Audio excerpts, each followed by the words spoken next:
সম্পর্কে নতুন দিগন্তের সূচনা হতে যাচ্ছে। রাশিয়া ভ্রমণে বাংলাদেশিদের জন্য ভিসা ব্যবস্থা বাতিল করতে যাচ্ছে মস্কো। শুধু পাসপোর্ট থাকলে রাশিয়া ভ্রমণ করতে পারবে বাংলাদেশিরা। তবে প্রাথমিকভাবে এই সুবিধা শুধুমাত্র কূটনৈতিক কর্মকর্তা ও অফিসিয়াল পাসপোর্টধারীরাই পাবেন।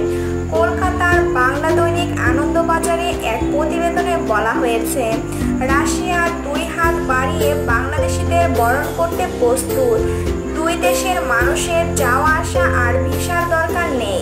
পাসপোর্ট থাকলে সে দেশে যেতে পারবে বাংলাদেশিরা। আপাতত এই সুযোগ সীমাবদ্ধ থাকবে কূটনৈতিক কর্মকর্তা ও অফিসিয়াল পাসপোর্টধারীদের মধ্যে। তবে পরবর্তীতে এই সুযোগ সবার জন্য চালু করা হতে পারে। বাংলাদেশিরা শুধু পাসপোর্ট হাতে নিয়ে ঢাকা থেকে মস্কো বা সেন্ট পিটার্সবার্গে নামতে পারবেন। সেখান থেকে রুশ নাগরিকরাও ঢাকা সফর করতে পারবেন ভিসা ছাড়াই। জাতিসংঘের সাধারণ সভায় যোগ দিতে গিয়ে বাংলাদেশের পররাষ্ট্রমন্ত্রী এস মাহমুদ আলী ও রুশ পররাষ্ট্রমন্ত্রী সের্গেই লাভরভ 22 সেপ্টেম্বর নতুন ওই ভিসা চুক্তিতে স্বাক্ষর করেছেন। আনন্দবাজার বলছে, বিশ্বের বৃহত্তম দেশ হয়েও জনসংখ্যায় বাংলাদেশের চেয়ে পিছিয়ে রাশিয়া। দেশটির নাগরিক মাত্র 14.5 কোটি, যেখানে বাংলাদেশে 20 কোটি। সবার উপর মানুষ, অন্য সম্পদ তার কাছে কিছুই নয়। সেই জনশক্তির জোরে এগোচ্ছে বাংলাদেশ, টেক্কা দিচ্ছে উন্নত দেশকেও। আর 5 বছরের মধ্যে আয়ের দেশ হবে। পরের ধাপে উন্নত দেশের সারিতে পৌঁছাবে।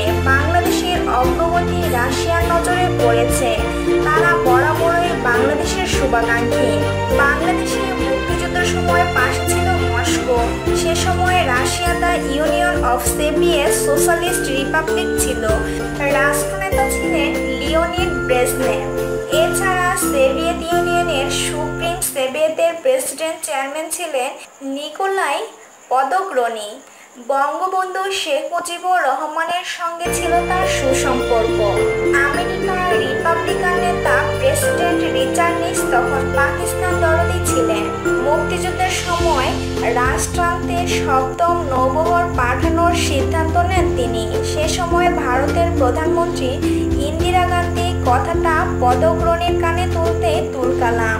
পাল্টা ব্যবস্থা নিতে তৈরি মস্কো। পশ্চাৎপর আমেরিকা। বন্ধুত্বের পরীক্ষা তো বিপদের দিনে। সেই মৈত্রী আজ সুদে আসলে বেড়েছে অনেকটাই। সাবেক সোভিয়েতের 75% এলাকা, 50% মানুষ নিয়ে নতুন রাশিয়া। সমান তালে উন্নয়নে চালাচ্ছে কৃষি আর শিল্পে। সহযোগিতার হাত বাড়িয়ে দিয়েছে বাংলাদেশের দিকে। বাংলাদেশে রাশিয়ার সব থেকে বড় অবদান পারমাণবিক বিদ্যুৎ কেন্দ্রের স্থাপনের উদ্যোগ। কেন্দ্রটি নির্মিত হলে বিদ্যুতের সমস্যা কমে যাবে। আনন্দবাজারের প্রতিবেদনে আরও বলা হয়েছে, দিন দিন রাশিয়া অনেক পরিবর্তিত হয়েছে। 1970 সালে জুলাইতে রুশ সংসদ ইসলাম, খ্রিস্টান, বৌদ্ধ, ইহুদি ধর্মকে স্বীকৃতি দিয়েছে। বিরোবিজান এলাকায় ইহুদিদের স্বশাসিত অঞ্চল হিসেবে ঘোষণা করা হবে। আগামী বছরের শুরুতেই রুশ প্রধানমন্ত্রী দিমিত্রি মেদভেদেভের বাংলাদেশ সফরের কথা রয়েছে। এ সময় বাংলাদেশের সঙ্গে রাশিয়ার একাধিক চুক্তি স্বাক্ষর হবে। এজন্য ঢাকায় প্রতিনিধি দল পাঠাচ্ছে রাশিয়া।